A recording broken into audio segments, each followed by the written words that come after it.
up, no I don't take sh**. I got no love for the fakeness. If you wanna play tough and wanna hate this, I'll always show up and make a statement. I don't ever slow up, no I don't take sh**. I got no love for the fakeness. If you wanna play tough and wanna hate this, I'll always show up and make a statement. Everything I do so instinctive and so passionate. Every word I move so descriptive like an adjective. I got a vendetta against people who patented being negative when you should be getting after it. I got facts over tracks, this and that, spitting slow, spitting fast. I could roast, I could gas, think I'm okay at last, but I don't know if that can erase all the past. And the pettiness, a reflection of the emptiness. Hilarious, you think you're worth my time, you're delirious. Mysterious, because you hide behind a fake exterior. Inferior, you know I'll always be a bit superior. Get off of me, this ain't no humble brag. I want you to hear words, you can say them back. I want you to feel free from the chains that last, and to believe in what you got, it was built to last, yeah. Now that I've been put through, I never got anyone's help. I had to do it all myself. I don't ever slow up, no I don't take sh**.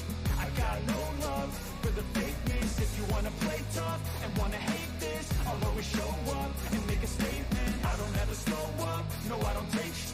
I got no love for the fakeness. If you wanna play tough and wanna hate this, I'll always show up and make a statement. Gonna learn the consequence of being incompetent. Mental health is confidence, dreams and some honestness. I'm not here to save the day, that's for you to take away. I could play a million mind games, but instead I say something not illogical, something that is topical. Rub it on and watch it go, make yourself unstoppable. Dreams are irresponsible, but they're always possible. If you just believe, you could be so remarkable. Thoughts in my head, a collage and they spread. I'll be great one day, going off of my meds. No, I'm not giving up, no, I'm not giving in. I will make it to the top, taking off in the wind. I gotta make it, I'm saving every day to taste it. I'm patient, but my mind, it can hardly take it. I'm chasing a dream that I've had for several ages. A vacant, modern kingdom for the taking.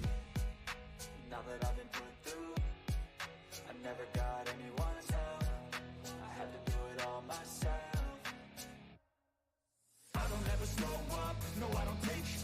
I got no love for the fakeness. If you wanna play tough and wanna hate this, I'll always show up and make a statement. I don't ever slow up, no I don't take sh**. I got no love for the fakeness. If you wanna play tough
Hey everyone, what's up? Can you hear me?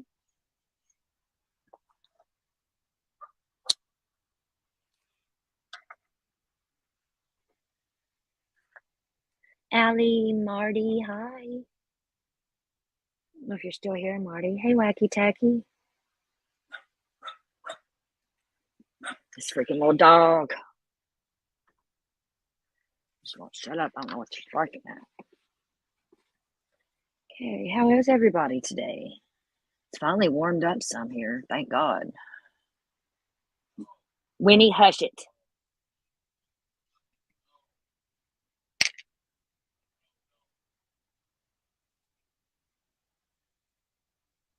Today, we're going to be going over some Elliot Rodger in the Idaho 4 case. And all that good stuff. And my little dog here won't hush. Winnie, hush it.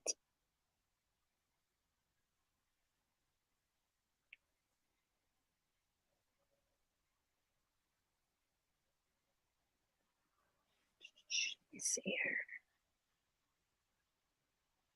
Yes, she's telling y'all hello. My little wiener's on to y'all.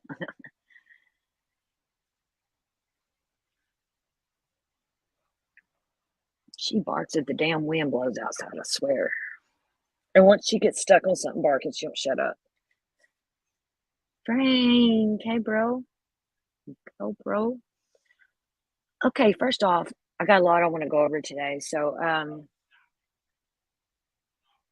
see here. Just 1 second.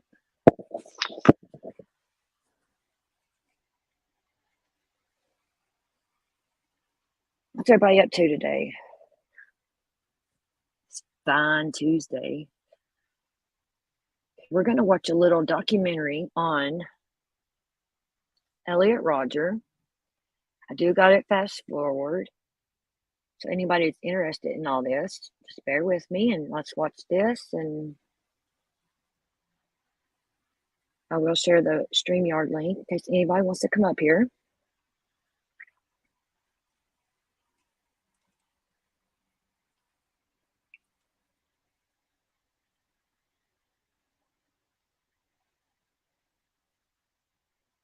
You and your damn chippy.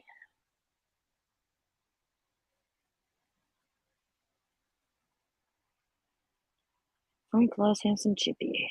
Fish and chips. I don't know what that means now. I just want some chips, no fish. Oh, looks like I'm on both channels. Shit, didn't mean to do that. It's spitting rain here. Spitting. I know what that means. It's usually spitting snow here. That's what I would say that for. Ice, no, fuck that. Splitting rain, spitting rain, spitting rain. Keep that rain, Allie. I don't want it. Yeah, it's spitting ice. I'd rather have snow than ice. Fuck that.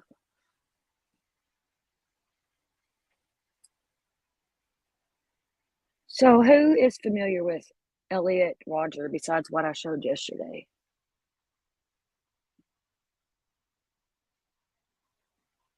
Did y'all get snow there, Allie?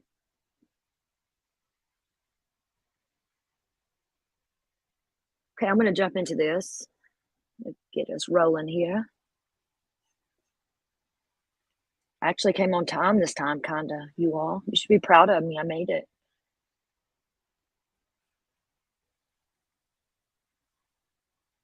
Oh, check it out. There's me. In all my fabulousness. I am so awesome. Hello? See guys like this. Oh wait, no, not guys like those. Those guys were ugly as fuck, but I would stop at nothing to reduce every single one of you. Shots fired, shots fired. I've been doing a lot of thinking about how sad and unfair my life has been. All because girls haven't been attracted to me. The man you're looking at is 22-year-old YouTuber Elliot Rodger. This video is one of many he recorded lamenting his obsession with his love life, or lack thereof. Although his growing anger went ignored, there were countless other red flags throughout Elliot's life that he was plotting something horrific. But no one could have ever predicted just how disturbing his true thoughts were. Well, this is my last video. Or how far he would go to seek his retribution. Tomorrow is the day of retribution. But if you think you knew just how disturbing his thoughts were, think again. Through since-removed homemade videos, many that have never been seen before, you'll soon learn the rabbit hole goes deeper than you think. Guys like this. In the infamous case of Elliot Rodger. 911, what's the address of the emergency? I'm at Ivy Deli. Your guy thinks somebody else is on the line. Okay. I don't know what just happened. Okay. Were you injured? Were you injured? Okay, where are you? Somebody else is. We're at Ivy Deli in Isle Vista. Okay, you're at Ivy Deli and somebody shot? Yeah. Okay. The frantic 911 call you just heard was made after someone witnessed a terrifying encounter at a local restaurant in Santa Barbara, California. Minutes before, the well-known eatery was filled with hungry college students set on having a late-night snack. But unbeknownst to the customers, a vicious and diabolical killer was heading their way, who would soon haunt the vulnerable college town. Hey, Elliot Rodger here. Just took a nice walk in the park. Check out that sunset.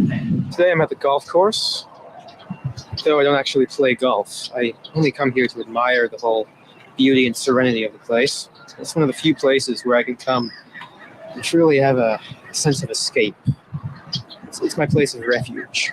The sunlight's about to fade, so I'll end this video soon. Yeah. Childhood.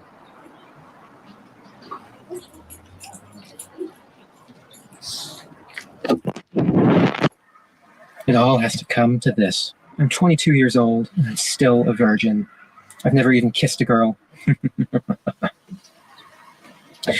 You forced me to suffer all my life, and now I'll make you all suffer. I've waited a long time for this. I'll give you exactly what you deserve, all of you. All you girls who rejected me and looked down upon me, and all of you men for living a better life than me, all of you sexually active men. I hate you. I hate all of you. I can't wait to give you exactly what you deserve. To truly understand how he came to commit such an atrocity, we have to start at the beginning. Before moving to America, the Rodgers lived a simple life in London, and they embarked on thrilling trips around the world. Elliot recalled his childhood as memories of happiness and bliss, recollections that would soon be overshadowed by anger and indignation. He enjoyed activities typical that of a young boy, skateboarding, video games, playing outside, and reading. So how did this seemingly normal kid transform into a vicious mass murderer?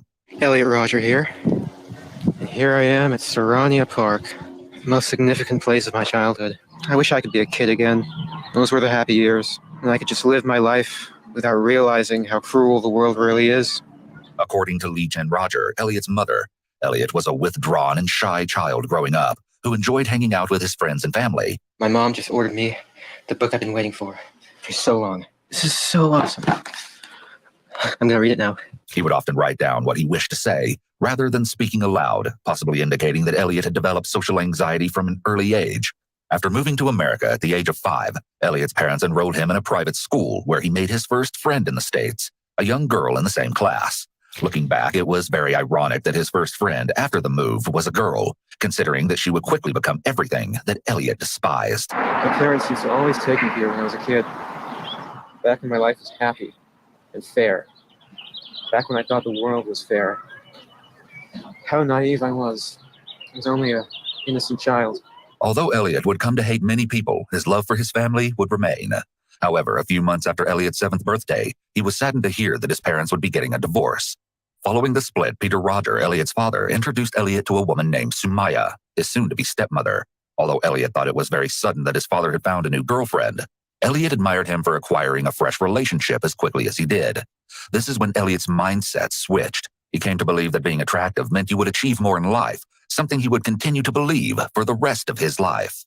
At the age of 9, Elliot developed strong feelings of jealousy and envy. He would become angry if one of his friends played with someone else and did not like the idea of sharing. Although this can be typical of young children, these intense emotions would eventually dictate Elliot's state of being for the remainder of his life. This is my usual sunset spot, mainly because there's rarely any young couples here that I would get jealous of. He craved attention and thought that if he dressed in fashionable clothes and bleached his hair, that his status in the so-called hierarchy would ascend. But as time went on, Elliot found himself to be an outcast. I've been cast out. No one likes me. No one accepts me. All my life, I've been struggling to fit in with the popular kids. I've been struggling to get a girlfriend. No one has ever accepted me. In an attempt to help the young child, Elliot's parents began taking him to psychiatrists. These visits became routine throughout Elliot's life, but unfortunately, no one was able to prevent the horrific events to come. Hey, Elliot Roger here. I'm sitting in my car, making another entry in my collection of vlogs. Ever since I hit puberty, I've wanted girls. I've desired girls. I've been sexually attracted to girls. But they've never shown any attraction back to me. Elliot stated that his joyful existence Hey, wifey Ella, hey. his prolonged vendetta against the female species. Identifying as the invisible kid in school, Elliot began acting out to gain attention, to which he undoubtedly succeeded. He was teased by his fellow classmates and remembered one girl in particular that would regularly berate Elliot with her friends. Elliot began to hate all girls because of this. Regardless, his entire existence from here on out revolved around one goal: acquiring a girlfriend. Although he possessed a strong hatred for the young classmate, he believed that having a girlfriend would make him happy. But as he grew older, the promise of accomplishing such a task seemed to become almost impossible. Elliot went on to use this fact as a twisted justification to commit an unthinkable crime. We cannot draw any conclusions regarding the likelihood that Elliot had a personality disorder, but his intense desire for attention is a key feature of narcissistic personality disorder. You denied me a happy life. You deprived me of looks. And I will take great pleasure in denying you life. It's only fair. Elliot became depressed into his teen years due to the fact that he transferred through multiple schools and was continually bullied at each one. Not long after, his parents resorted to homeschool. His social anxiety worsened, and he was prescribed Xanax and Prozac, but stopped taking them after a year. It came to a point that at the age of 16, he broke down at a family friend's dinner and confessed that he wished to commit. This was due to the fact that one of the girls at the dinner had invited her cool friend, Hey, Sonia. Hey, love. Good to see you. the cool kid group. Additionally, he grew upset about the lack of attention from girls that he desired and felt disgusted when he would see others in relationships. I've concluded that females have a very flawed and perverted form of sexual attraction. After high school, Elliot attended Pierce Community College, where his behavior became increasingly aggressive. Remaining an outcast, he was supposedly attacked by fellow students, including an incident where 4 young men threw eggs at him while Elliot was walking back to his mother's house. Elliot retaliated by throwing an egg at their car, causing the men to initiate a fight. He was armed with a knife and brandished it to scare the boys off. After this incident, he felt powerful and would soon invoke similar acts. Elliot maintained a few friends throughout his college experience, but his extreme views on women and the world had put a strain on their relationship. Elliot felt even more slighted by this. He eventually dropped out of Pierce and enrolled at Moorpark, but then transferred to Santa Barbara City College, where he studied history and geography, although his focus remained on his anger towards other people. This world, it's so twisted. It's so cruel. And you girls make it cruel. While attending Santa Barbara City College, Elliot moved into an apartment in Isla Vista and soon began exploring his new surroundings. He would frequent the local Starbucks, where inevitably he often witnessed couples waiting in line. On one occasion, he supposedly became so infuriated at a specific couple that he followed them out of the establishment before splashing them with hot coffee. He apparently did the same to 2 girls on a separate occasion that didn't show him the attention he thought he deserved. Elliot felt triumphant after his unprovoked attacks and quickly realized that he was capable of doing much more. I'm so angry right now. I was enjoying a peaceful time at this beach park, and what comes to sit in front of me? A young couple, a guy with his hot girlfriend. I mean, who do they think they are? Coming here, sitting in front of me to make me feel jealous? This is the reason why I hate the world. This is getting too out of hand. I can't go anywhere anymore without seeing these young couples getting jealous and having them remind me of what I'm lacking in life. Narcissistic people are extremely hypersensitive to criticism and rejection and can become angry, spiteful, and violent towards anyone whom they perceive as mistreating them or not giving them the special treatment they feel they deserve. This is not only due to the narcissist's fragile self-esteem, but also because they feel they are special and unique, and should therefore be accepted, welcomed, and admired by all those they interact with. Undeniably, this seemed to be the case for young Elliot. He was still very intent on having a girlfriend and thought that becoming rich would make him more attractive to girls. Using the monthly allowance from his parents, he spent this on high-end clothes, including brands such as Armani and Hugo Boss. Right now I'm wearing my Hugo Boss shirt. It's one of my favorite button-down shirts. This is a shirt I wore to the premiere of The Hunger Games. I look fabulous. And yeah, I did walk on the red carpet on that premiere. It's quite an experience indeed. He strived to look at extreme wealth and felt that he was superior to all other men when doing so. He even spent $700 on lottery tickets and took multiple trips to Arizona to purchase them, but failed to win. He felt hopeless about his life, and it was around this time when Elliot considered the idea of carrying out a deadly act of revenge. Okay, we're going to stop there a minute. Is everybody understanding what's going on here with this guy? Mr. Here says something about his sick manifesto. I do have his manifesto. I'd like to go over that manifesto, but it's like 141 pages long. It's crazy. Crazy. I believe it was 2014, Sunshine, I believe it was.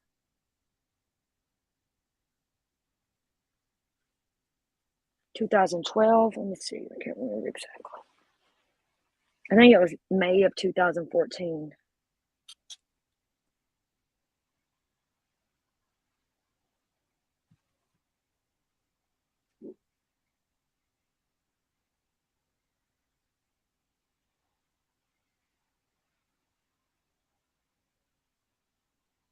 Yeah, 2014.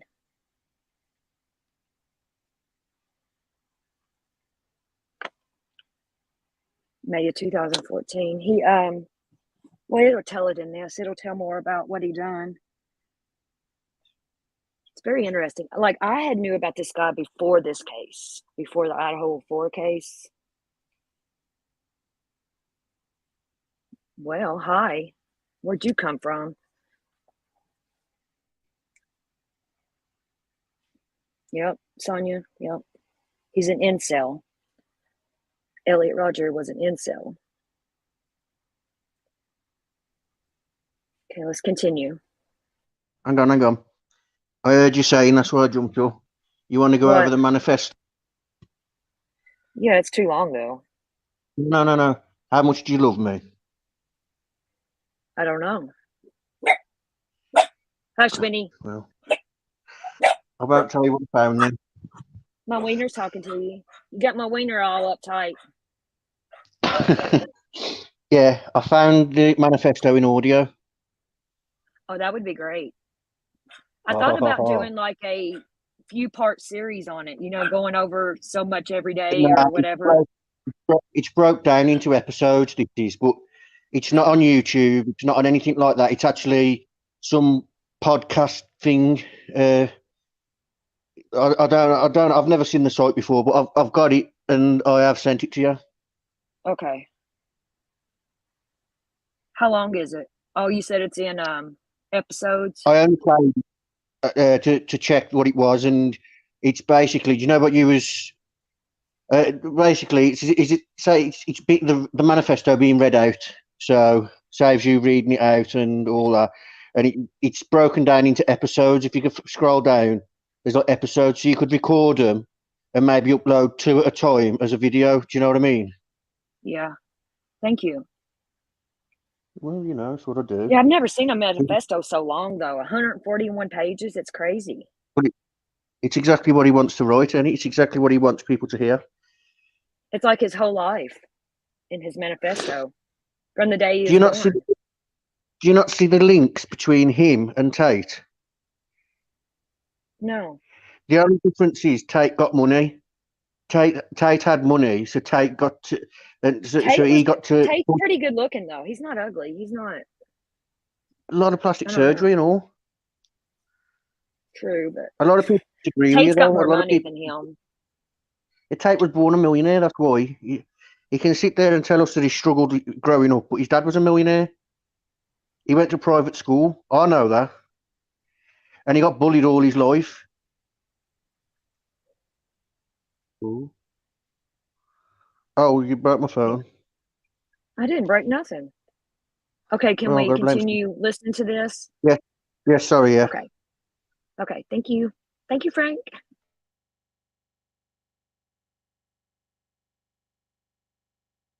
He deemed it the day of retribution. It's truly a beautiful day.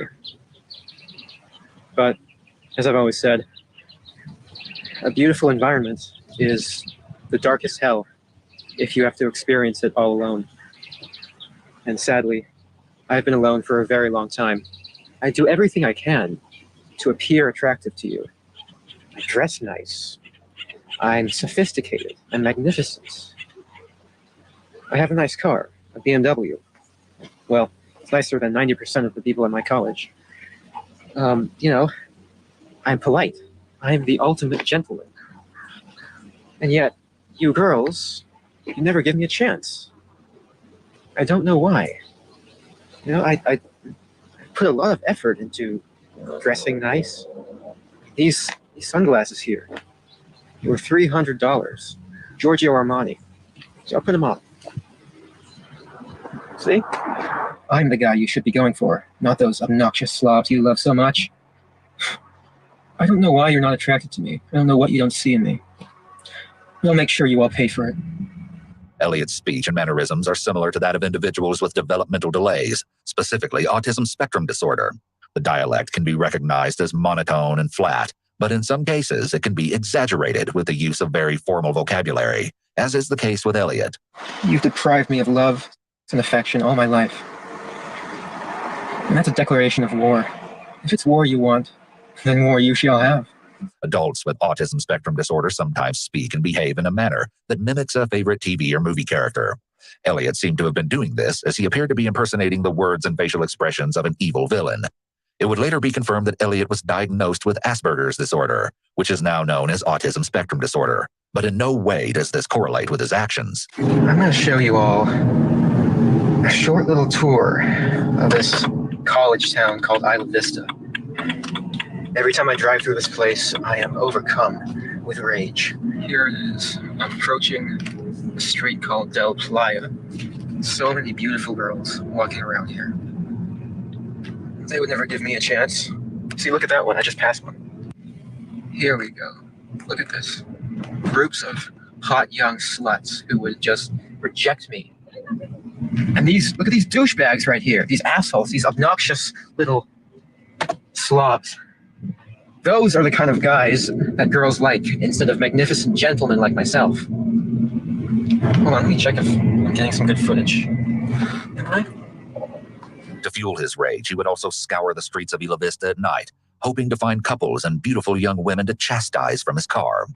You're an asshole. This further indicates Elliot's sense of grandiosity, as he likely felt a surge of confidence while stating the insults. It's noteworthy that he makes these comments from the safety of his car, rather than confronting the ongoers face-to-face, giving him the feeling that he had the upper hand. Here I am, Elliot Rodger. Beautiful, magnificent gentleman. Though the girls around this town don't see it.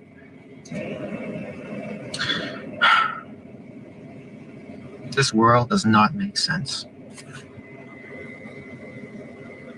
This revulsion for people in relationships compelled Elliot to share his thoughts in online forums, one of them being bodybuilding.com, where he writes, "It's been my life's struggle to get a beautiful white girl."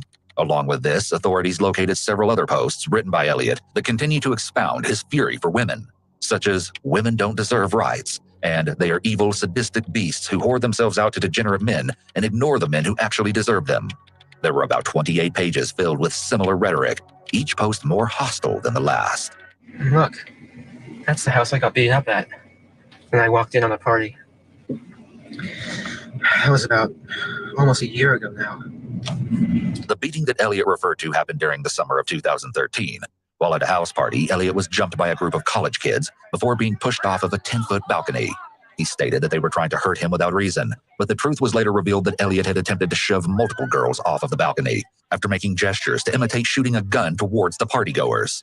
A group of young men intervened, and of course, Elliot lied about what happened to his family and the police. Once again, he was furious that the girls didn't take an interest to him and violently retaliated. The violent party event would be Elliot's last straw. See, guys like this. Oh, wait, no. Not guys like those. Those guys were ugly as fuck, but... See, look here. A house party. Beautiful girls talking with their frat boys. I hate them all. They think they're better than me. They'll never accept me as one of them. Those girls would never go for me. During the later months of 2013, Elliot received 2 new roommates, students at UCSB, who he greatly disliked. Their arguments seemed to be a daily occurrence, and Elliot even reported one of the young men to the local authorities for stealing his candles. The 2 friends found Elliot to be strange and obnoxious and planned to report him to their complex manager. The tension would continuously rise, but unfortunately, the pair would eventually meet a cold and cruel fate. The girls are not attracted to me. There's a major problem with that. A major problem. That's a problem that I intend to rectify. In preparation for the unforgettable day, it was discovered that Elliot read books on mass murderers and serial killers at the library, but would never actually take the literature home. I will not let this fly. It's an injustice that needs to be dealt with.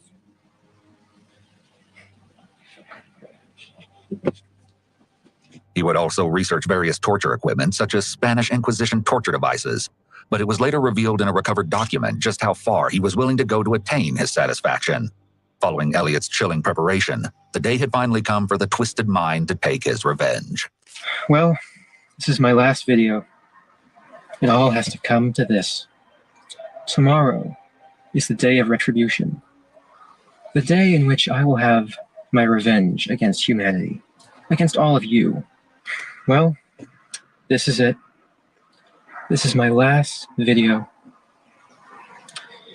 It all has to come to this. Tomorrow is the day of retribution. It's evident here that Elliot is bordering on delusion with this bizarre performance. It's possible that his off-putting personality, so to say, is exactly what ostracized him from his peers. But Elliot's vindictive persona would propel him to organize a horrific attack. Before his day of retribution, it was discovered that Elliot had sent a disturbing email to his parents, therapists, and acquaintances entitled My Twisted World. This would later be known as Elliot's Manifesto, where he detailed his anger and frustrations toward the world, specifically women. Not only that, but the killer also went into chilling detail about what he really had planned for the vulnerable town of Isla Vista. Minutes ago, I finally checked my email. I saw this letter. It's from Elliot Roger, who's a Santa Barbara City College student. It's 141 pages. So when you get to the end, which is where I went to immediately, page 134, it's a very detailed attack they plan on taking in Isla Vista, including shooting people and driving a car to intentionally run over pedestrians and then shoot themselves. You girls have never been attracted to me. I don't know why you girls aren't attracted to me, but I will punish you all for it. It's an injustice, a crime, because I don't know what you don't see in me. I'm the perfect guy. And yet you throw yourselves at all these obnoxious men instead of me, the supreme gentleman. I will punish all of you for it. Elliot's maniacal laugh Hey, Lycan, what's up? smile is likely feigned. Fake smiles are one of the most common nonverbal lies in body language and only includes the mouth compared to genuine smiles, which involve most of the face. Elliot also... Hey, Lycan, I said the other day that this dude reminded me of you, and somebody's like, how? No, I don't know. He just reminds me of you. I think I've seen videos of you in your van or something, I don't know, and it reminded me of you. Somebody said I was crazy yesterday. But now you say it's your doppelganger, so... I No, you're appreciate not your like name, me. buddy. Do I I? appreciate your name. I appreciate your name. Oh, you do, huh? So we got games, huh? No, Frank, shit. No, Lycan, I don't think you're like this dude. It just reminded me of you whenever he's in his car like that. There was one time that reminded me of you. No, you're not like him. Thank you for saying I smell like roses, Frank.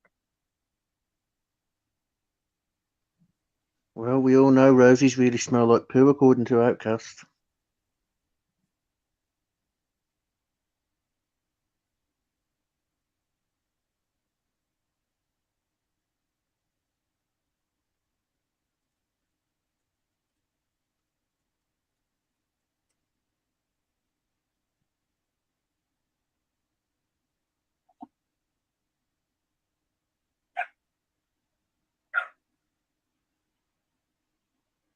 Boo Boo Kitty, hello. Hey.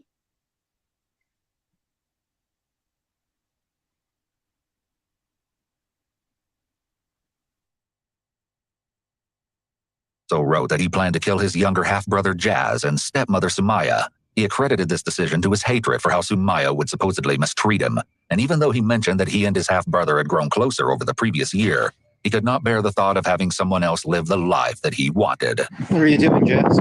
Elliot wrote that Sumaya would allegedly chastise him, saying that Jazz would go on to become a successful actor. He'd have lots of friends, whereas Elliot would not. I'll be a god, exacting my retribution, and all those who deserve it. And you do deserve it, just for the crime of living a better life than me. All you popular kids, you've never accepted me. All I've ever wanted was to love you and to be loved by you. I wanted a girlfriend. I wanted sex. I wanted love, affection, adoration. You think I'm unworthy of it. That's a crime that can never be forgiven. These thoughts are indicative of severe antisocial personality disorder. Based on the contents of the email, his desire for revenge and his willingness to harm others in such a callous and vicious manner indicates a complete lack of empathy and poor moral conscience, although it was never expected that he would take his anger so far. Next, it would be uncovered that the original day of Elliot's retribution was previously set for April 26, 2014. This was due to the fact that he knew of his father's scheduled business trip, which guaranteed his absence. Elliot was sure he would be able to successfully complete the murders of his stepmom and stepbrother without worrying if he would have to kill his father. But 2 days before his arranged day of carnage, Elliot fell ill with a cold, and his dad arrived home from his trip earlier than expected. It seemed in Elliot's murderous mind that it wasn't of the right timing to commit his so-called revenge, as he so desperately wanted things to be perfect. He would then reset the date for May 24th, almost a month later. But instead, for an unverified reason, the horrifying incident would occur the night prior, perhaps suggesting that Elliot assumed his retribution would last into the early morning hours. And in turn, I will deny all of you life. It's only fair. I hate all of you. Humanity is a disgusting, wretched, depraved species. While unaware that his future plans would be unexpectedly put on hold, Elliot released multiple YouTube videos 1 week prior to April 26, 2014, showcasing his frustrations with life. However, he wouldn't release his final video until the day of the shooting, which puts into detail just exactly what he intended to do. Although he does not speak of his set plan in the initial videos, it goes to show how his enraged mindset grew with each day. Oh, check it out. There's me. In all my fabulousness. Oh yeah. Elliot Rodger. I am so awesome. When Elliot made these videos, he likely didn't imagine where they might end up. In the last place, someone with a fragile ego would want them: Reddit. A participant located some of Elliot's videos, which many of the users described as disturbing and unpleasant to watch. One of them being a student at UCSB, who would then go on to confirm the deadly event to their fellow online peers. Many of the comments regarded Elliot's awkward mannerisms, some even predicting that he would go on to commit a terrible act. But others would shockingly side with Elliot, expressing their synonymous feelings of loneliness. Some of the accounts wished that they had warned police when they initially viewed the troubling content, but it was later revealed that the authorities had a chance to prevent the attack well before the memorable day. This world, it's so twisted. It's so cruel. And you girls make it cruel. You girls have starved me of and enjoyment and pleasure for my entire youth. You've taken 8 years away from my life. 8 years I'll never get back. Elliot's mother came across the uncomfortable videos soon after they were posted, while researching her son's name, fearing that he may have been transported to a nearby hospital. The worried mother hadn't heard from Elliot in 3 to 4 days, and was feeling very uneasy regarding his whereabouts. After finding the alarming content, she immediately contacted mental health officials, who alerted the local authorities. Officers then began to look for Elliot and found him in his apartment before proceeding to ask about the videos. When conducting the check, police surmised Elliot to be an extremely polite young man that did not seem to be acting in a concerning manner. The 22-year-old convinced the authorities that he was completely fine, stating that he would not hurt himself or anyone else. Compared to the bold presence Elliot portrays on camera, in reality, he was very withdrawn and quiet. While the officers may have thought Elliot to be a normal resident of the college town, they never would have guessed that they were talking to a cold-blooded killer who could have been stopped.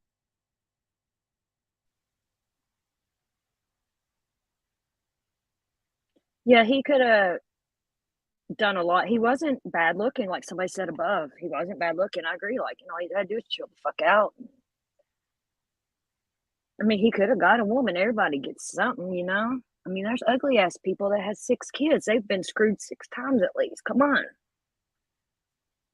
The V-neck. Yeah, I don't like the V-neck.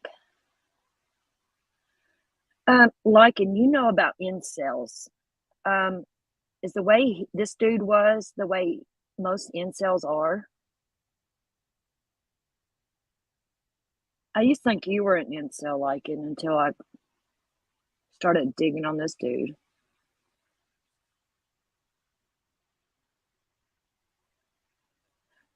Right, like, and this dude could have got laid. That's what I'm saying. Even the ugly people get laid.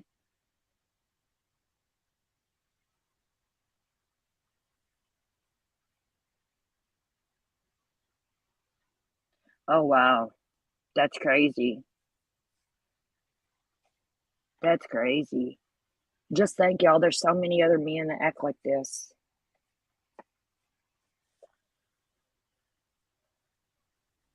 Yeah, Andrew Tate. Yeah. Hey, Tony. Hey. Yeah, I don't know why I streamed to my other channel. I didn't mean to do that this time. The time that I don't mean to, it does it. And I don't know how to get it off there.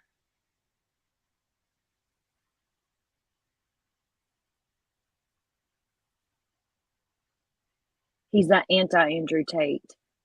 See, I didn't think he reminded me of Andrew Tate either. No, he is Andrew Tate. The only difference is people are listening to Andrew Tate. That's the difference. Andrew Tate has managed to pump his content everywhere by that university rubbish that he does. I just don't see Andrew as a cell, really. Yeah, trust me.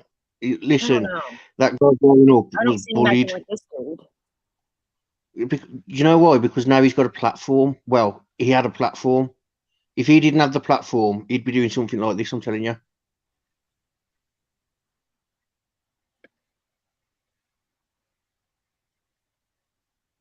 It's really sad, though, that this poor kid, you know, and I don't know. Seems like he wanted to be his dad. Because he said after his dad got a fiance or girlfriend or something, that's when he changed. When he was little, you know. Which the dude wasn't very old when he passed.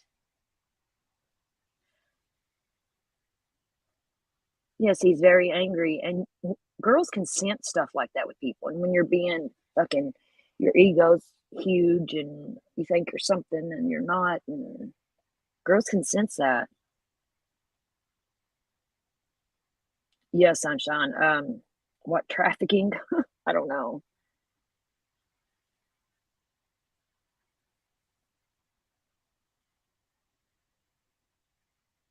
So, like, and you pretty much got to be an exploiter or you're fucked.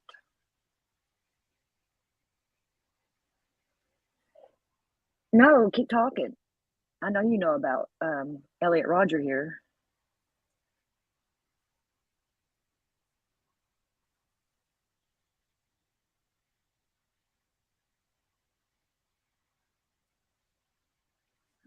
Right, Boo Boo Kitty? Don't pump his head up too big now. Be like Frank up here.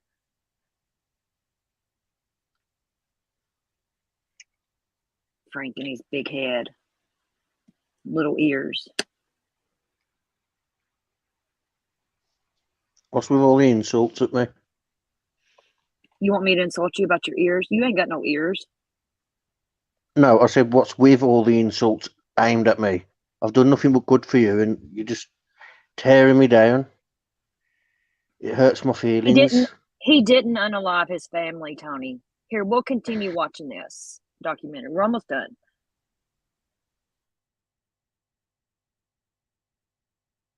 Yes, I'm a shy, quiet guy, but I have good qualities to myself. I'm a gentleman.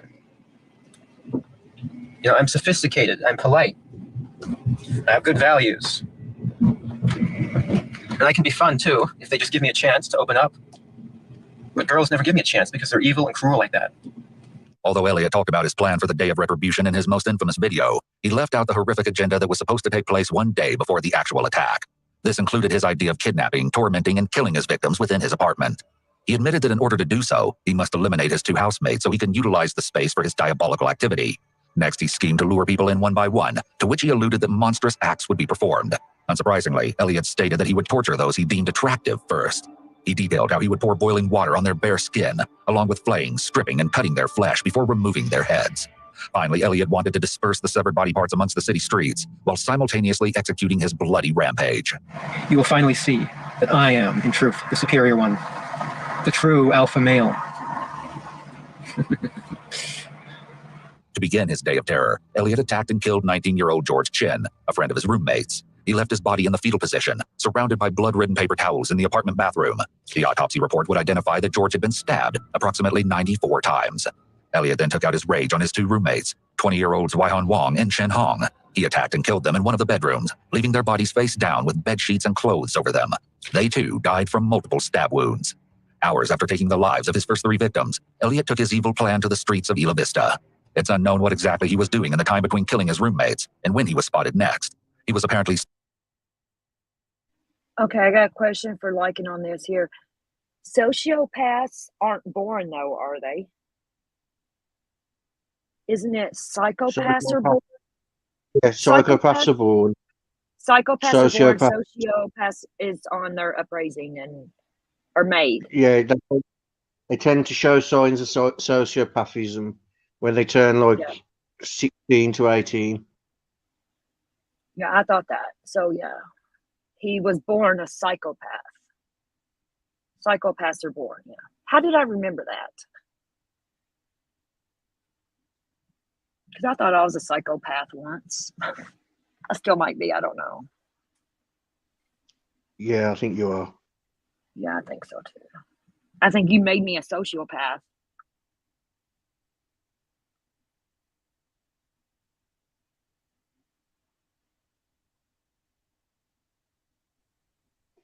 Why all the accusations against me?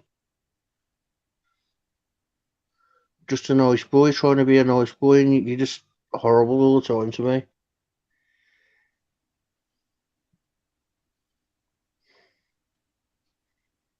It's like you want everyone to hate me.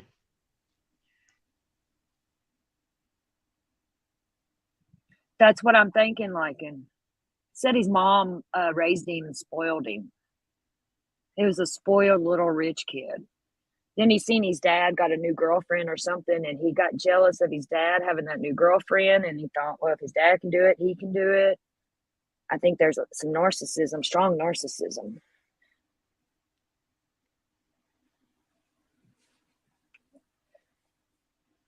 Yeah, I think it's narcissism, and he's a sociopath, or was.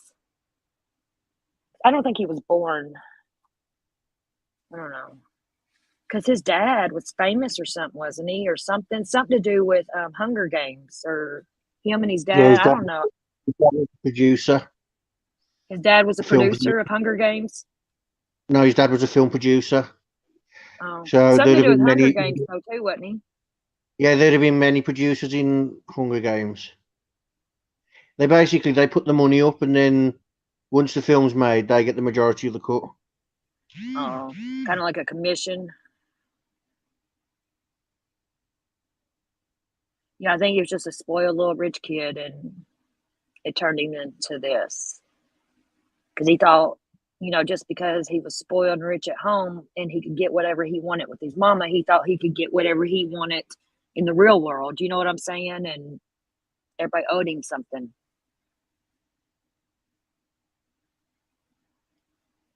His mom was a nurse. Yeah. Amen to that. Like, and a lot of people with a shitty childhood use that to make their future not shitty. You use it to better yourself.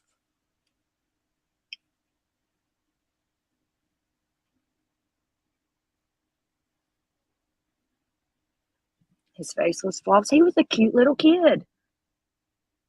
If his ego wasn't so fucking big and shit. He might have got laid. Like I said, yeah, all you gotta do is calm down. All right, we're gonna continue watching. Genetics. That is true because there's some genetics in my family. Yeah.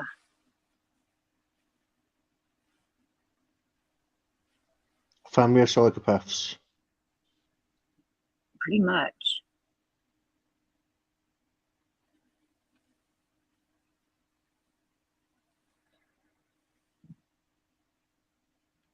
A lot of people with shitty childhoods just fucking become a drug user. I mean, not all of them, but a lot of people do. And I was one of them. I'm not judging. You know what I'm saying? I was one of them that became a drug user when I was younger because of some shit that happened in my past. You know, it's like, fuck. It's not an excuse, but it happens. But I've seen a lot of people with shitty childhoods use it to make a bright future.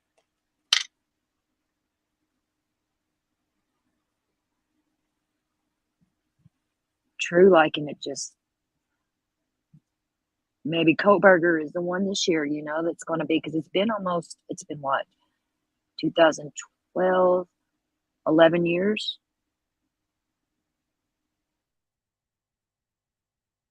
Ten. Police seen at approximately 4:40 in the afternoon on May 23, 2014, while boarding a local bus in Santa Barbara. Bizarrely, two young girls were also walking in front of him, visibly shaken up. They sat very close together, once in their seat, while Elliot sat directly behind them. He supposedly whispered, "Don't look back," while his hand rested in his backpack, suggesting a gun was in his possession. He was apparently sharply glaring at the pair and looked very angry. The girls seemed like they were being held hostage by Elliot and possibly intimidated into getting on the bus with him. Unfortunately, it's unclear as to what may have happened to the individuals before and after this. Around 9:15 p.m., Elliot made his way to the Alpha Phi house in Isla Vista, California, where he planned to kill every girl that resided in the well-known sorority. He knocked on the large wooden door for 3 minutes straight, but the tenants refused to answer. Luckily for the girls, a code was required to enter, something apparently Elliot didn't know, although it was later discovered that he'd been stalking the sorority for quite some time. His inflated sense of self-esteem may have led him to think that someone would open the door for him without question. In his mind, he was an extremely attractive and well-dressed young man. Why wouldn't the girls open the door? Fortunately, the sorority sisters were able to dodge the determined Elliot, but others weren't so lucky. I'm getting advised we got multiple gunshot wounds on the corner of Del Norte and Segovia. Del Norte and Segovia. Unfortunately, medical code Segovia and Del Norte and 3 into the area. On the day of retribution, I am going to enter the hottest sorority house of UCSB. About 30 seconds after the pounding at their front door stopped, the young women immediately heard gunshots ringing out from the nearby surroundings. When they peered out of their windows, they were horrified to see 3 young women laying along the sidewalk and grass. When police responded to the scene, they found 19-year-old Veronica Wise and 22-year-old Katie Cooper deceased, resulting from multiple gunshot wounds. 911, was that a severe emergency? We have a shooting on Embarcadero Del Norte. Embarcadero, okay, we're on Embarcadero Del Norte. Goleta, Isla Vista. No, I know. Where on, like, what block or what's the nearest cross street from there? It is Segovia. Okay. Segovia, Embarcadero Del Norte. Did you actually see the person shooting the gun, or did you see what it made contact with, or did you just hear it? I saw the car. You saw a car? Did it make contact with anybody? Yeah. Who? We have 3 girls, 3 women. They got shot? Yes. Both girls were part of the Tri Delta sorority at UCSB and were simply walking to their intended destinations before being viciously shot and killed by Elliot. The third gunshot victim could be heard yelling, "I'm going to die," repeatedly while speaking to her mother on the phone, but it was later reported that she survived the horrific ordeal. Next, at approximately 9:27 p.m., officers responded to numerous gunshots being heard from the area of Embarcadero Del Norte and Pardal Road. After arriving, police spotted a couple of local college kids standing on the corner and asked about the tumultuous sounds. The students claimed that it was merely fireworks, but the officers would soon come to understand that it was far from anything celebratory. Humanity is a disgusting, wretched, depraved species. If I had it in my power, I would stop at nothing to reduce every single one of you to mountains of skulls and rivers of blood. After speaking with the college kids, police noticed a black BMW parked near the Isla Vista Deli, a local diner. Seconds later, they identified a young male frantically running to the vehicle before fleeing eastbound on Pardal. Little did the officers know the man would turn out to be Elliot Rodger, the prime murder suspect in this harrowing case. 911, what's the address of the emergency? You're guessing somebody else is on the line. Okay. I don't know what happened. Okay, were you injured? Okay, where are you? Somebody else is. We're at Ivy Deli in Isla Vista. Okay, you're at Ivy Deli and somebody shot? Yeah. Okay. Okay, I understand. Okay, I'm getting help started. Do you know how many people are hurt? I don't know. Hello? Yes. 34. Okay, then I'll let you talk to him. Soon the police heard screaming from inside of the deli and began making their way to the traumatized bystanders. Inside, they found a young man profusely bleeding while lying on the ground, with a single gunshot wound to his chest. He would eventually be identified as 20-year-old Christopher Martinez, a student at UCSB. Initially, it was reported that Christopher could be seen breathing when police first arrived, but soon one of the officers provided CPR as his breaths were no longer visible. Unfortunately, the first aid was to no avail. But Elliot's murderous rampage was far from over.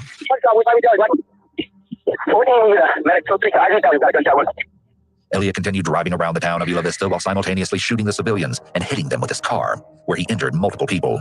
During this time, numerous police officers responded. Some were forced to engage in shootouts with the killer. I was shot at from a steel BMW. Westbound from Elevator down.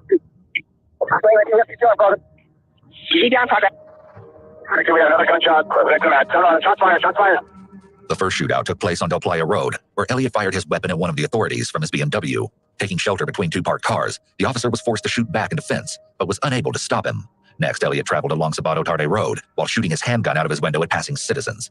Fearing for their lives and those around, multiple officers amongst the area opened fire on the car, with only one round confirmed to have entered the vehicle. The bullet wounded Elliot on his upper left thigh, but unfortunately could not bring the ambush to a stop. All those popular kids who live such lives of hedonistic pleasure while I've had to rot in loneliness for all these years. They've all looked down upon me every time I tried to go out and join them. They've all treated me like a mouse. Well, now, I will be a god compared to you. You will all be animals. You are animals. The horrific incident would eventually come to an end at approximately 9:35 p.m., when Elliot subsequently crashed his vehicle into the back of a parked black Jeep on Del Playa Road. Officers rushed the scene, where they found an additional victim that had been thrown off of his bike after being hit with Elliot's car. The authorities placed him in handcuffs, unsure if the person had been involved with the shooting. Quickly, they established that the individual was an innocent victim and immediately provided medical treatment for his wounds. I am so godlike. The shooting lasted a harrowing 8 minutes, but in that time, the community of Isla Vista would be drastically altered in the most sickening way. Police immediately began to investigate how someone could commit such an atrocity and eventually found a shocking piece of information. My name's Sean Kevin. I'm park manager at ID Second Department. And I know something's going on in ID. I just got an email from one of the residents, and it's like really disturbing. And it's like, okay, there's been a shooting in ID. No, I understand that, but I got an email from a resident, and it's like 141 pages long, and it says like the life of Elliot Rodger. Okay. At the end, it talks about killing people. Okay, yeah, we actually have somebody else. What's your name? Following the shooting, police once again made their way to Elliot's apartment, where they uncovered the bodies of his roommates, Weehan Wong and Chen Hong, and their friend, George Chin. The horror continued to unfold as law enforcement searched Elliot's room, where they found disturbing pieces of evidence, indicating that he had been planning the attack for an extensive amount of time. This included a small sledgehammer, one 18-inch blade machete, a zombie killer fixed blade knife, a folding knife, lottery tickets, a book entitled The Art of Seduction, various handgun cases, a printout of his 137-page email, personal journals, a hand-drawn picture of a person being stabbed by multiple knives, along with several additional items. The journal looked like it had been torn apart, but the latest entry on May 23, 2014 read, "I had to tear some pages out because I feared my intentions would be discovered. I taped them back together as fast as I could. This is it. In 1 hour, I will have my revenge on this cruel world. I hate you all. Die." Additionally, one of Elliot's button-up shirts and a pair of denim jeans were entangled in his bed sheets. A majority of the clothing was suffused in blood, most likely the outfit that Elliot wore while killing his roommates and their friend. Officers then noticed lengthy slashes and cuts that had been made to the bed, which suggests that Elliot may have been practicing how to use the deadly weapon before turning it on his first 3 victims. But most eerily of all, authorities discovered Elliot's computer resting atop his sheets, open with the words, "Your video has been uploaded," written across the screen. The ominous video would come to be Elliot's final and most notorious YouTube log, detailing the chilling and unimaginable plan to enact his revenge on the people of Isla Vista, entitled Elliot Rodger's Retribution. Unfortunately, these items were found much too late, after Elliot had already carried out the truly evil act. To this day, many consider Elliot to be a glorious incel hero, but to most, he is known as a cold-blooded killer. Some claim that Elliot has provided them with inspiration, including the mass murderer Alec Manassian, who killed 11 people in 2018. Unfortunately, Elliot is still highly regarded as a hero to his cult following. Before authorities were able to ensure that Elliot faced the necessary consequences, he had completed his structured plan. Within Elliot's car, police found a Sig Sauer pistol, several loaded magazines, and a mix of unidentified prescription drugs. They also discovered Elliot's iPhone 4, containing 200 selfies, along with his infamous vlogs. The autopsy would later confirm that Elliot ended his life. But most would argue that the so-called incel hero took the easy way out, while so many had to endure the worst kind of suffering and pain. Within the short period of time, he would go on to injure 14 people and viciously murder 6 innocent victims. Do you know how much misery you've caused me? I'm such a nice guy. Why won't you give me a chance? ABC News exclusive tonight.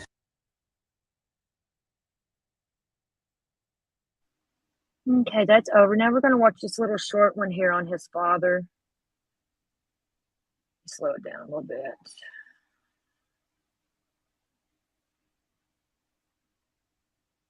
You'll remember this face, Elliot Rodger, the gunman from that shooting rampage at UC Santa Barbara last month, killing 6, wounding 13 others, and the chilling videos he left behind, so many asking, were there warning signs? Tonight here, his father is speaking for the first time with Barbara Walters, who asks, did he know his son was sick? How are you? Every night I go to sleep, I wake up and I think of those young men and young women that have died and that were injured and were terrorized. And my son did that. My son caused so much pain and suffering for so many families. When you wake up in the morning, what do you think? It's like a reverse nightmare situation. When you go to sleep normally, you have a nightmare and you wake up and, oh, everything's okay. Yeah. Now I go to sleep, I might have a nice dream. And then I wake up and it's slowly the truth of what happened dawns on me. And that is that my son was a mass murderer. You did not think that Elliot was suicidal or certainly not homicidal. There's no way I thought that this boy could hurt a flea. I mean, this is the most unbelievable thing, Barbara. What I don't get is we didn't see this coming at all. Did you know that he was sick? No. This is the American horror story, or the world's horror story, is when you have somebody who on the outside is one thing and on the inside is something completely different, and you don't see it.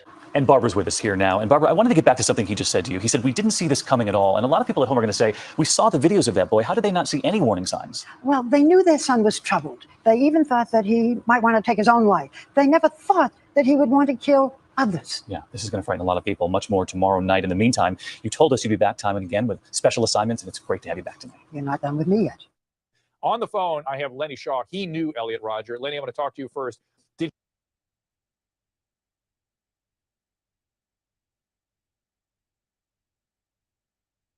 Did he discuss this with you, this feeling of being rejected by women and his intense desire to have social contact?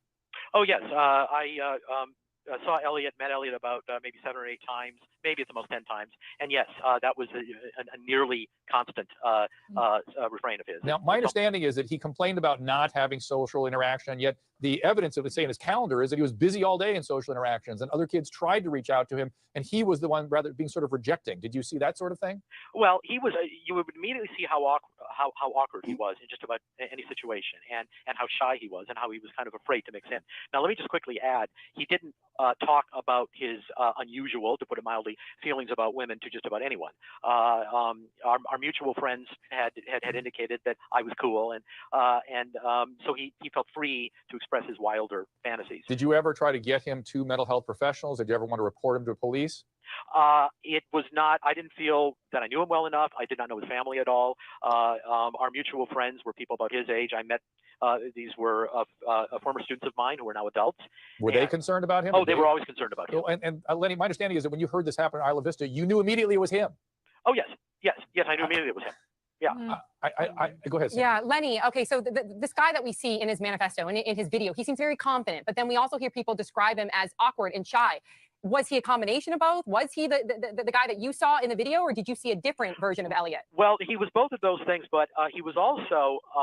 I did see him on more than one occasion, actually with tears in his eyes. Now, I'm not trying to humanize him. He was still crying. He wasn't out now crying, but his eyes were moist. He was still talking about, about himself, and he was still feeling sorry for himself. But he did show some emotion. He wasn't always the person that scary person that you see in that, in particular that final video. Thanks, Lenny. He may not have been without emotion, but he was without empathy, at least towards the ends here. Judy, you're nodding at that. I am, and I'm thinking back to the last block where we talked about the fact that this narcissism is part of his profile, but yes. Where does it come from, and how does it play into the fact that he wanted to commit a mass murder? And this is where the research actually shows us some really interesting things, because people who tend to go and shoot up schools and movie theaters are people who are single, young, white males who tend to come from affluent families. And these types of people are more likely to take their personal pain out on the entire world, thinking that the world owes them something. Whereas when you look at all the other social demographics, people can be violent when they get to that point, but they tend to just aggress on intimate partners and family members. And they're trying to, the violence is part of their survival mechanism, not as part of some sense of entitlement. It was on this street corner where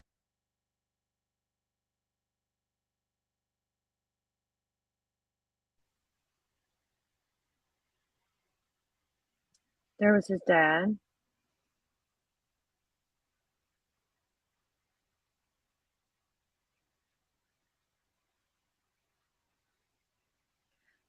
You're okay, Ella. I was questioning myself while I was sitting up here. Did Diane die? And I didn't know it.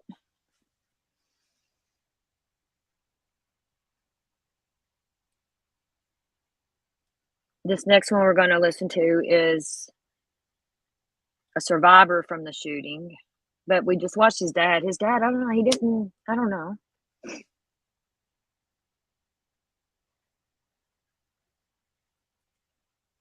I don't think his dad was the best person in his life growing up for him. His mom probably done what she could.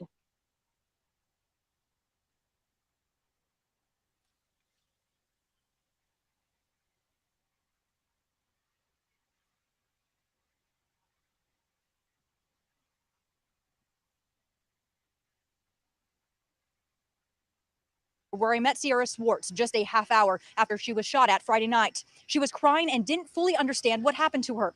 We retraced her steps and found the bullet holes intended for her. This was the one that I felt. I'm almost positive that I felt this one because I felt it, you know. For Sierra Swartz, the bullet holes in the fence make that harrowing night a reality.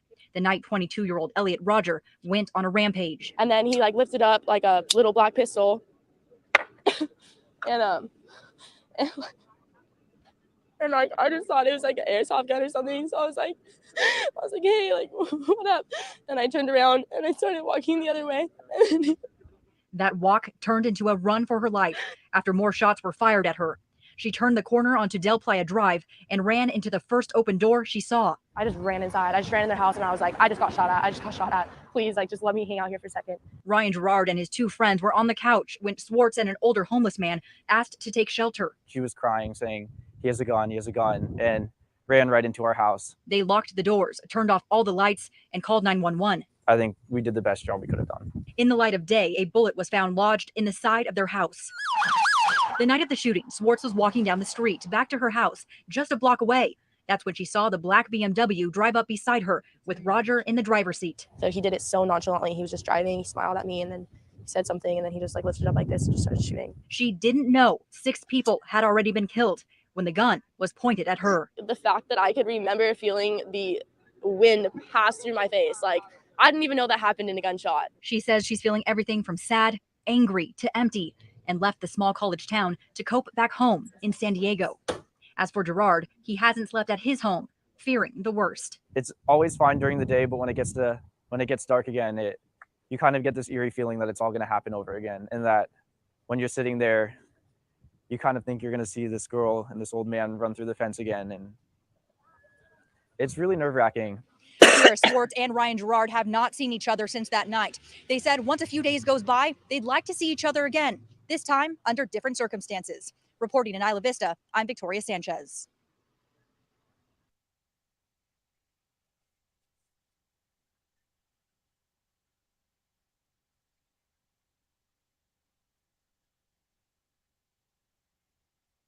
I'm just trying to get all this information out there for us so we can discuss it a little better, because I know a lot of people have no clue who this guy was. And there's a lot of stuff that I didn't know that I've learned from watching these. Who knows who Dr. Todd Grande is? Do you know who it is? Yeah. He went over Elliot Rodger. I want to watch that too. I like Dr. What now? Todd. What? I said, what now? We're going to watch something else. Yeah, okay. If nobody's got any questions, I just want to watch all the clips I want to watch and then talk about it. You know what I mean? So there's not much more I want to show. I do want to show this on Dr. Todd, though. Hello, this is Dr. Grande. Today's question asks so I can analyze the mental health and personality factors that may be at work in the case of Elliot Rodger. Just a reminder, I'm not diagnosing anybody in this video, only speculating about what could be happening in a situation like this. If you enjoyed this video, please like it, subscribe to my channel, and consider supporting me on Patreon. I'll put the link to Patreon in the description for this video. So here I'll look at the background of Elliot Rodger. I'll move to the timeline of the crime, and then I'll talk about the mental health and personality factors. Elliot Rodger was born on July 24, 1991 in London, England. He had one younger sister. He was biracial. His mother was Chinese and his father English. When he was 5 years old, his family moved to Los Angeles, California. His parents divorced when he was 7. They had joint custody of Rodger and his sister. That same year, Rodger was described as shy and received therapy for lisp, which was corrected after several sessions. Roger had mental health difficulties early on. He was treated by several mental health professionals starting when he was 8 years old. I'll cover more of that in the mental health and personality factors section. Roger did not play any individual or team sports or participate in any extracurricular activities. He earned poor grades in school, but his grades improved significantly during the last 3 years of high school. He graduated from high school in 2009 and attended college for a short time. In 2011, not long before he dropped out of college, he moved to Isla Vista. That same year, he took karate lessons. He said that the ability to fight better is power and boosts confidence. In December of 2012, Roger bought a Glock 34 semi-automatic pistol. It is believed this was his first overt act in furtherance of planning his attack. He would eventually purchase 2 Sig Sauer 226 semi-automatic pistols as well. Roger had several contacts with law enforcement prior to the attack, none of which resulted in a criminal history. On February 6, 2013, he called the police and said that the owner of a white BMW dented the door of his vehicle. On July 20, 2013, Roger consumed alcohol and went to a party, where he climbed a 10-foot ledge and sat down. Other people climbed onto the ledge and started talking with one another, but they were ignoring Roger. Roger started insulting the individuals, and they reciprocated. The situation escalated to the point where Roger started pushing them. His main target was the females. Unable to push anyone over the ledge, Roger ended up being pushed and fell off the ledge, fracturing his left ankle. He still managed to walk away from the party, but he remembered that he left his sunglasses behind. He returned to what he thought was the correct house, but Roger was intoxicated and had selected a completely different house. The occupants of that house called him names and physically assaulted him. Roger reported the activity to the police, but minimized his role as the aggressor. January 15, 2014, Roger called the police because he suspected his roommate had stolen $22 worth of candles from him. The roommate accused Roger of moving his property around the apartment, but after the candles were found under the roommate's bed, the roommate was arrested. The case was dismissed due to insufficient evidence. On April 30, 2014, a staff member at a crisis line called the police looking for a welfare check. The staff member had received a call from Roger's mother, who was worried about the content of a video Roger had published on YouTube. The police interviewed Roger at his home, but they found him to be shy, timid, and polite, and they took no action. May 6, 2014, Roger was involved in an incident where he blocked another car with his BMW and entered into a verbal altercation with the driver, and later the driver's girlfriend when she confronted Roger. This brings us to May 23, 2014. Roger, now 22 years old, stabs 3 men at his apartment in Isla Vista. 2 of those men were his roommates, including the one who took the candles. At 7:38 p.m., Roger buys a triple vanilla latte from a Starbucks not far from his home. At 9:17 p.m., Roger uploads a video to YouTube called Retribution. A minute later, he emails a 137-page manifesto to various people. He then drove to the Alpha Phi sorority house, where he shot 2 women and wounded another. He entered his vehicle and started driving around, shooting into a coffee house and a deli, killing a man in the deli.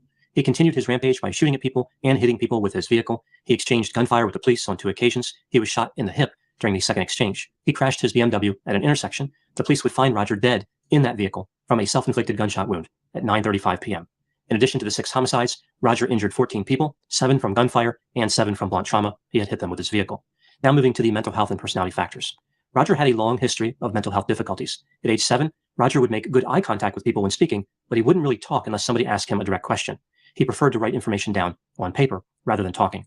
He would hold his ears when there was a loud noise. He demonstrated repetitive behaviors like tapping his feet and his leg and repeating certain words. In 2007, Roger was diagnosed with pervasive developmental disorder not otherwise specified. This classification was available in the DSM-4 and was a type of autistic disorder.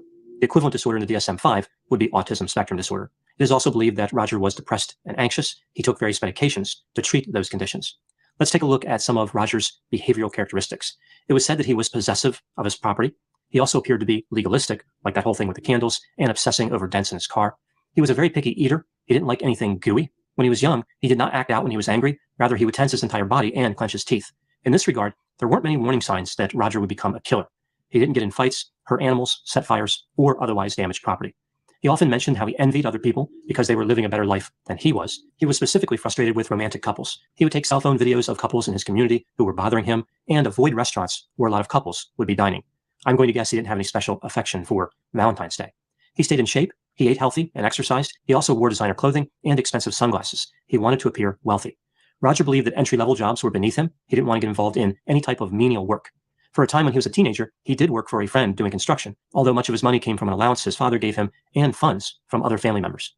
He specifically bought a BMW because he thought it would help him find a girlfriend, when all they really do is help you find your tools in a parts store or a mechanic. He played a lot of video games, especially World of Warcraft and Halo. His favorite movies were Star Wars and Lord of the Rings. His favorite television show was Game of Thrones. I found this interesting because in Game of Thrones, there was this group called the Night's Watch. They were celibate, always wore black, it was always snowing at the wall that they guarded, and they were cut off from society. It seemed like a depressing job assignment. Also in that series, there were many examples of violence-based problem solving. Based on Roger's behavior, here is a potential personality profile. mid-range to above average openness to experience. He was somewhat creative. He did write a manifesto, and he may have experienced emotions intensely. We see mid-range conscientiousness. He seemed to like order, but at the same time, he was impulsive, like getting in arguments. We see low extroversion. He had few positive emotions, was shy, and analytical. We see low agreeableness. He did not trust people, was not modest, and usually people who want to kill all of humankind don't qualify as altruistic. His level of neuroticism was high. He was angry, depressed, anxious, emotionally reactive, and had difficulty resisting temptation. In addition to the autism spectrum disorder, depression, and anxiety, Roger appeared to have some symptoms of obsessive-compulsive personality, as indicated by the perfectionism, being picky with food, and being possessive of property. He also appeared to have characteristics of vulnerable narcissism, like resentfulness, shame, envy, and hypersensitivity to criticism. One could argue that, other than the manipulation symptom, which isn't really clear from the reports we have on Roger, his behavior did seem to align with the remaining symptoms associated with narcissistic personality disorder: grandiosity, fantasy, envy, entitlement, arrogance, believing oneself to be special, requiring excessive admiration, and having a lack of empathy. A major theme of both his retribution video and his manifesto is this idea that he was rejected by women and extremely lonely. Looking specifically at his video, we see a few of his beliefs and statements that stand out. Women passed over him and selected other men who were obnoxious.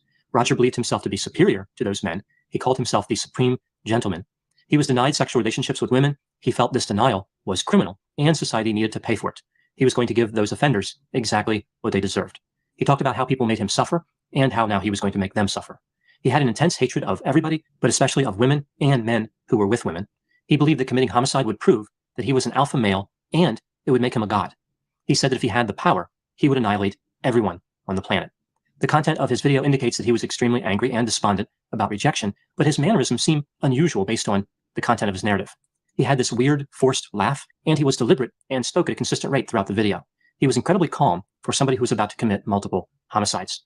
Combining this video with other information, there's this idea that Roger was genuinely confused as to why women were not interested in him. He really didn't understand why they found him unattractive and why they found other men attractive. He believed he was doing everything that women wanted. He had a BMW, nice clothes, $300 sunglasses. I think what happened here with Roger is that he looked at the world and thought that everybody had the same thoughts and feelings that he had. He believed everyone was narcissistic. It didn't make sense to him that there wasn't some materialistic formula he could use to connect with women. It was almost like mathematics to him. He would do certain things and women would be attracted to him. He didn't need any depth or sensitivity. His inability to see things from the perspective of others kept him trapped in a world of loneliness and rejection, although his social awkwardness didn't help him either. This is a pretty good example of how a lack of insight can lead to real problems. What I find interesting is that Roger had been treated by a number of mental health professionals who addressed his social awkwardness on many occasions.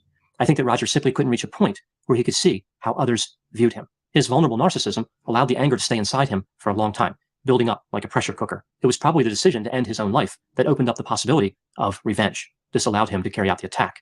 If he was going to destroy himself because of what he believed others did, he was going to make them pay a price in that process. Elliot Rodger has become a hero to what is referred to as the incel community. Incel stands for involuntarily celibate. It's frightening that his thought pattern would connect with so many people. Those are my thoughts on Elliot Rodger. Please put any opinions and thoughts in the comment section. They always generate an interesting dialogue. Santa Barbara killer cites childhood classmate as the reason he hated all women. Among the list of normal childhood experiences cited by spree killer Elliot Rodgers in his rambling 141-page manifesto, the killer mentions being bullied by model Monette Moyo when she was 10 years old as one reason he hates women. Normally, Tomo News wouldn't identify the woman, dragged into the spotlight by her tangential relationship to a mass killer, but her father, Hollywood stuntman John Moyo, has been vocal at dispelling any notion that his daughter could have pushed Roger to murder a decade after they last met. In his manifesto, Rodgers claims he was tormented by Monette, but her father, John Moyo, told the Daily Mail online, "She was 10 years old, for God's sake. She can barely remember the guy. He's a sociopath. She hasn't seen him since school. How is a 10-year-old girl going to bully a 12-year-old boy? He was weird then and he's weird now. He had a secret crush on her, but she was completely unaware of him. She had no idea. If you think about it, he could have killed her. He could have come after her." Elliot Rodgers took his own life Saturday after killing 6 people and being wounded by a police bullet. His own parents called the police after receiving his home from the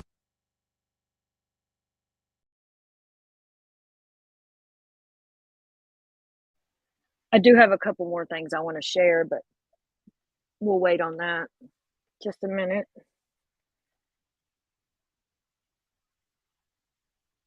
So he blames it on a 10-year-old girl bullying him.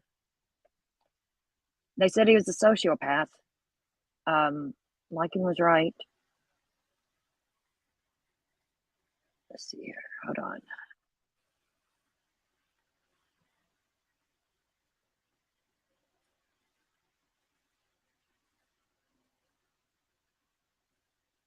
Okay, I want to show y'all something here. Okay, yesterday we went over the Facebook post from Papa Roger. and stuff. Well, I'll ask for his picture. That picture on the Papa Roger account, I found it. This was the picture that he used for his profile picture. This is the Papa Roger profile picture. Okay. Do a little digging in here. You can see it. This is portraits of the 21st century.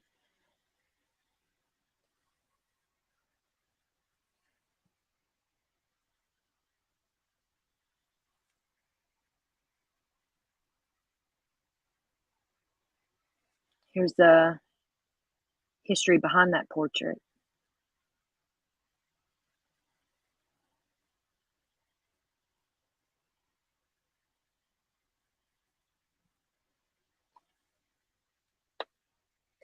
But it's crazy how much that side profile resembles Kohberger. In my There's opinion. one. I got these for you, and there's one where there's Kohberger in a profile like that, and it's like that picture merged over it. You got a picture of me for that, or a picture for me of that? One sec, let me see if I can send it you. Okay, and another thing. There was a picture of Dylan, I believe. Let me see. I got it here. Of Dylan and Maddie.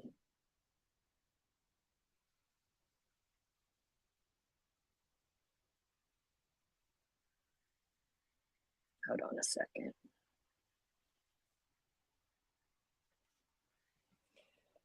Uno momento. Hold on. I gotta get this picture I want to show y'all.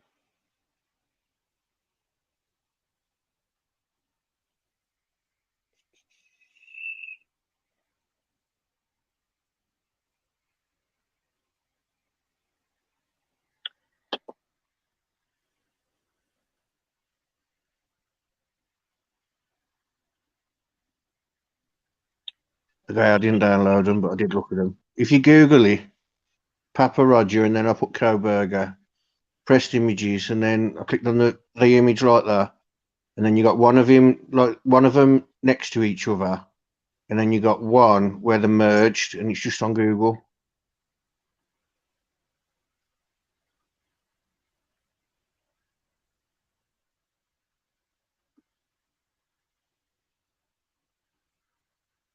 There we go. Because then we got this picture. It's of Dylan and Maddie.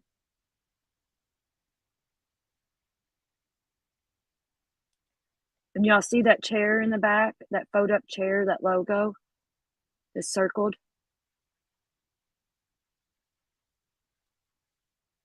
This was a chair in their house. And look where that logo comes from.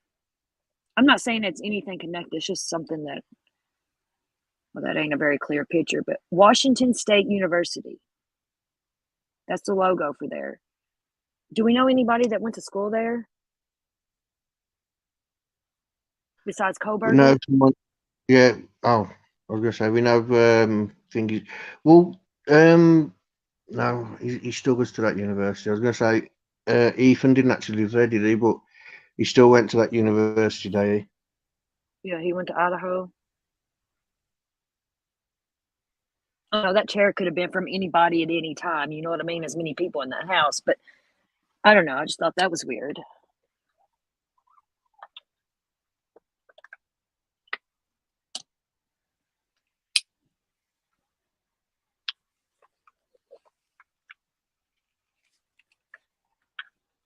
I know. I just don't trust Dylan. I still don't. Mm-mm.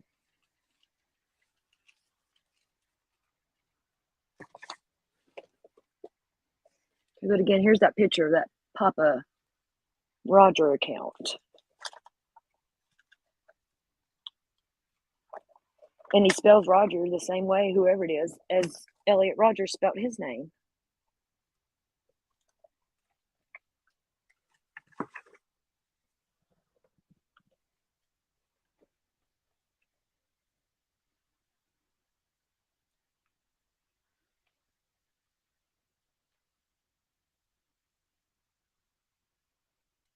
There's another little clip. I want to.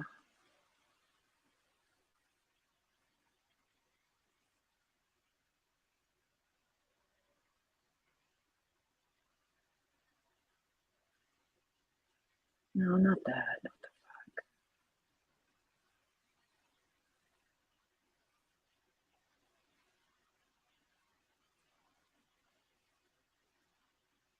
Is anybody still here with us? Yeah, somebody. Oh, 9 people. Hi. A sister went there, Wacky Tacky? Probably Ethan's. I think because of he had a twin sister and a twin brother. And they all went to, I thought they all went to Idaho. I don't know. I don't know anybody else that, Xana ain't got no siblings there, does she? Kaylee don't. Maddie was an only child, I believe.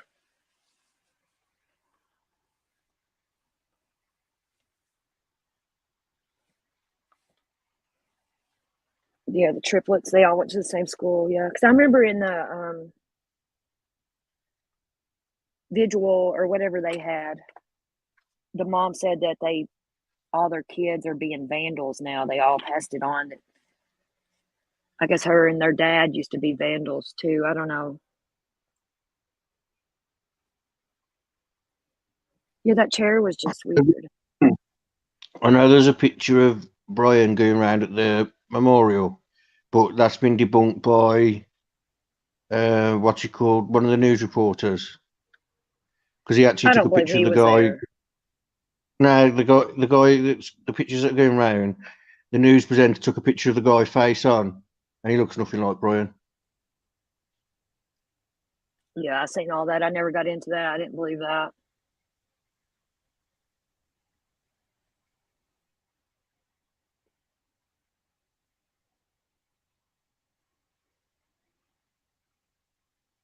Okay. We're going to go inside Elliot Rodgers' mind. Students dead, the University of California, Santa Barbara community is in mourning. The gunman who methodically planned the attack chronicled his descent into a deranged rage. How did this young man who seemed to have everything become a mass murderer? Tonight, we take a close look at the clues and his parents' futile race to try to stop him. ABC's Cecilia Vega is in Santa Barbara. Tomorrow is the day of retribution. Is this the latest face of evil in America? You forced me to suffer all my life, and now I'll make you all suffer. An angry and psychologically twisted young man whose public rantings exploded into sheer terror in a quiet California community. Shot fired. Taking 6 young lives and injuring 13. 22-year-old Elliot Rodger, the son of Hollywood privilege, but sexually frustrated. A virgin vowing revenge in a twisted video he posted Friday addressed at his perceived enemies, young women he says rejected him. All those girls that I've desired so much, they would have all rejected me and looked down upon me as an inferior man if I ever made a sexual advance towards them. Deep delusions that would turn deadly. I hate all of you. I can't wait to give you exactly what you deserve. And tonight, the University of California, Santa Barbara shut down. Classes canceled, flags flying at half staff, a community in mourning. Thousands coming together for an emotional memorial service. Let us cherish the moments that we've shared with them and be grateful to have had them in our lives as friends, as family, and as loved ones. And now new details are emerging about Rodger's life. His parents divorced. His father, Peter Rodger, a respected director who worked on the Hunger Games.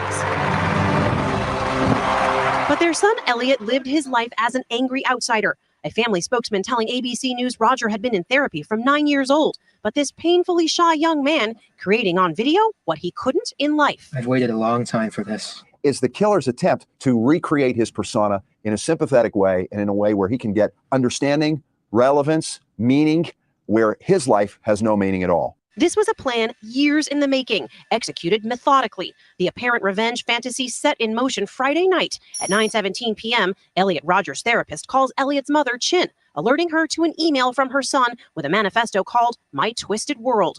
137 pages pouring from this tortured mind, idyllic childhood memories, painful teenage years, and finally, an elaborate plot to kill. He's so invested in carrying out the mass killing that he'll sit down and write and edit and re-edit something that amounts to 140 pages.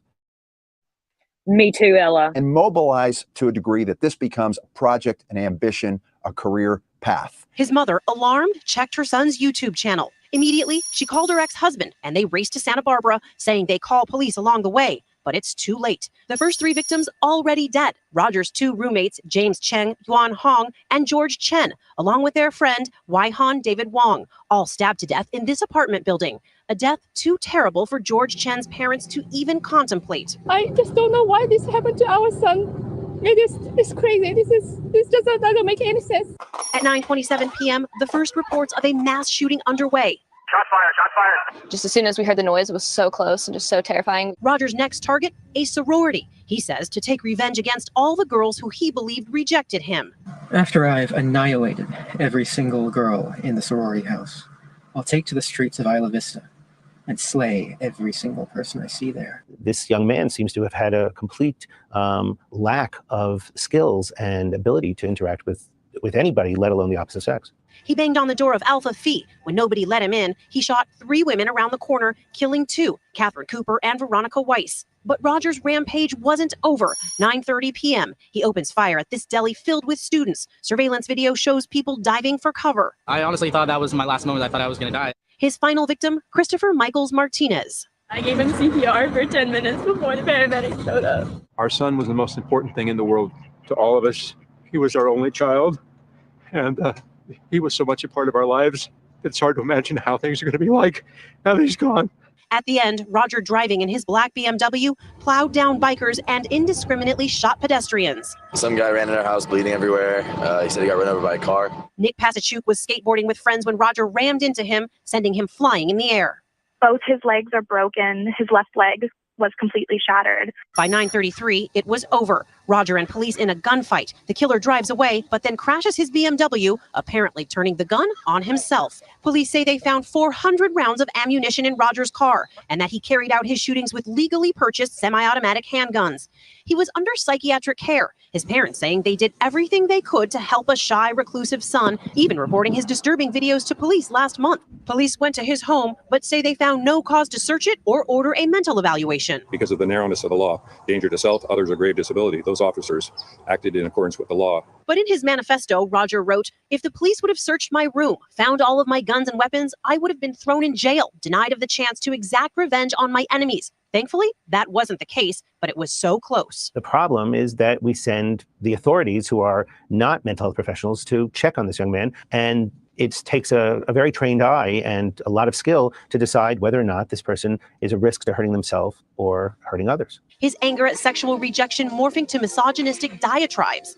Girls gave their affection and sex and love to other men, but never to me. And now, a worldwide outpouring, more than 1 million tweets decrying a culture that turns women into sex objects. #YesAllWomen, now fighting back. Because every woman I know has experienced some form of sexual harassment, abuse, or assault, myself included.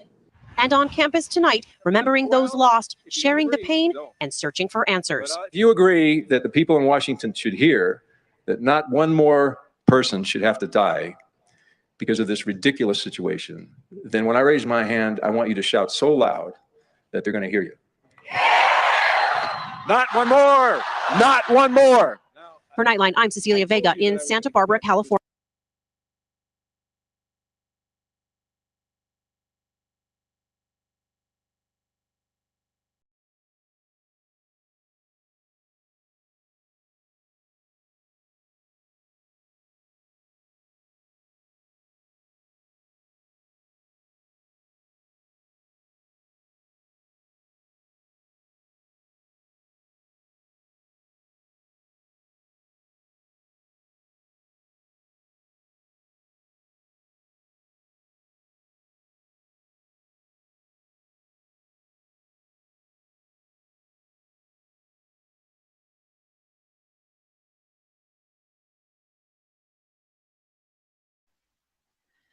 Yeah, Ella, it ain't letting me go into live chat either. I just tried on my phone when you said that a while ago. It like this little line pops up. Whenever I hit the thing to go into it, it'll pop up, but it don't pull up the menu.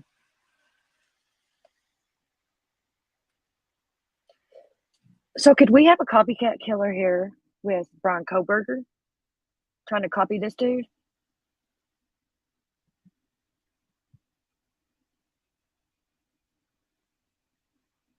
I don't know.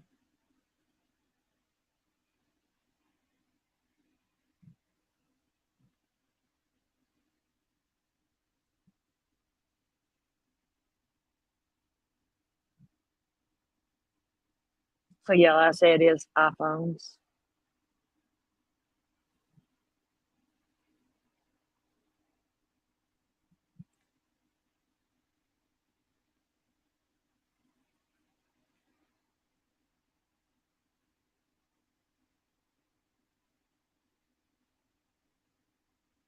We have some breaking news out of Massachusetts.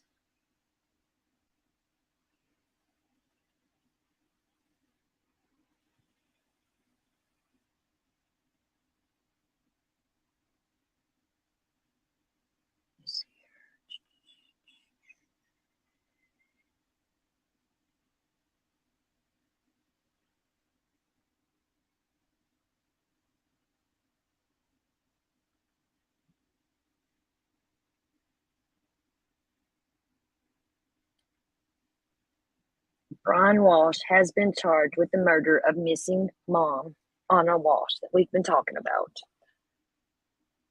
We knew this already, so I wonder what they had to get more. I may go live later about this, see what we can. I already had some stuff going for it, but this kind of blows it out of the water. I was waiting for this.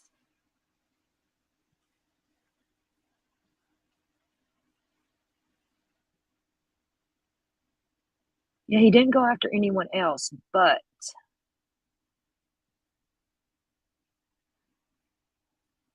you think they follow everything to a T?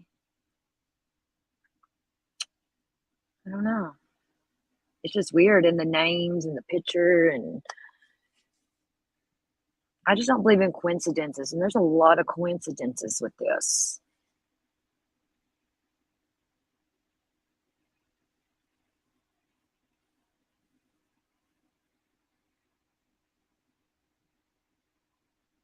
Breaking news, breaking news.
A major development breaking right now in the case of missing Cohasset mother Anna Walsh. We can now confirm that her husband, Brian Walsh, is charged with her murder.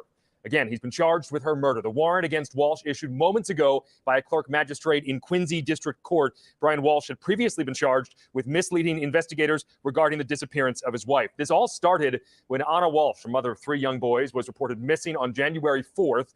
That report to police came from her employer, a high-profile real estate firm in Washington, D.C. She was last seen by a friend with her husband, Brian, on New Year's Eve at their home in Cohasset. Brian Walsh was first taken into custody back on January 8th. As a 5 Investigates photographer captured this exclusive video of Walsh being led into the police department there in Cohasset in handcuffs. The next day, Walsh smiled here for the cameras as he was taken to his arraignment. In court, prosecutors alleged that he lied about his whereabouts after Anna's disappearance, including a trip to Home Depot where he paid $450 for various cleaning supplies. They also claimed the police found blood in the Walsh's basement and a damaged knife.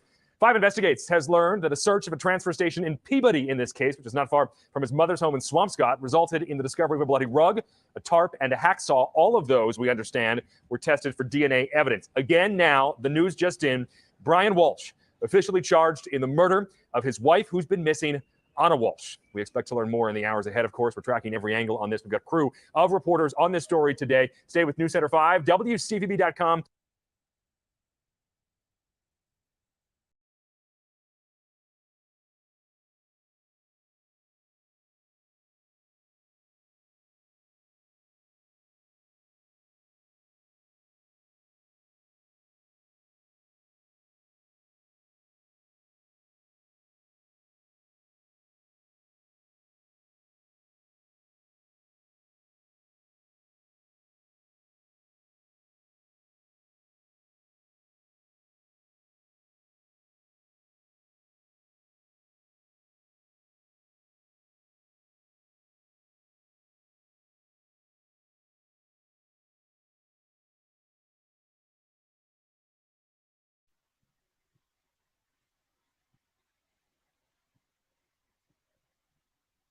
Who's frog throat?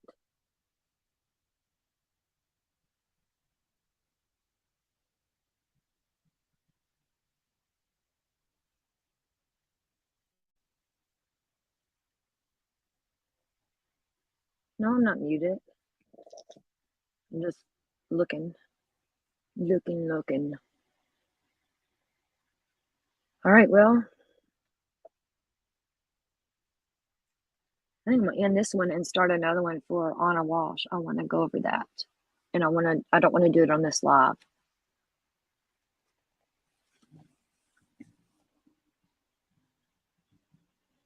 And I just want to do it on one channel. I don't know why this one's streamed on both.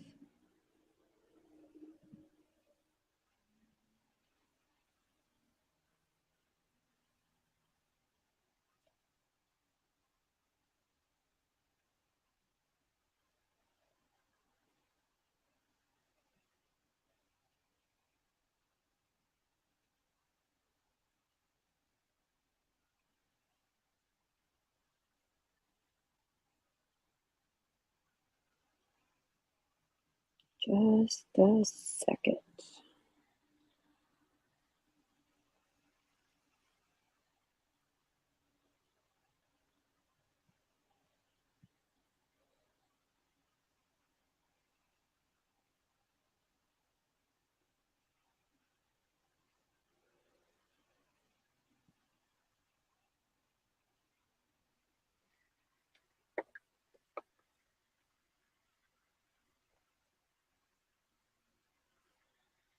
All right, you all. I got a live set for 3:40 p.m. Eastern Time in a few minutes. So I'm going to end this and thank you all. Since you have no questions or nothing about any of this, or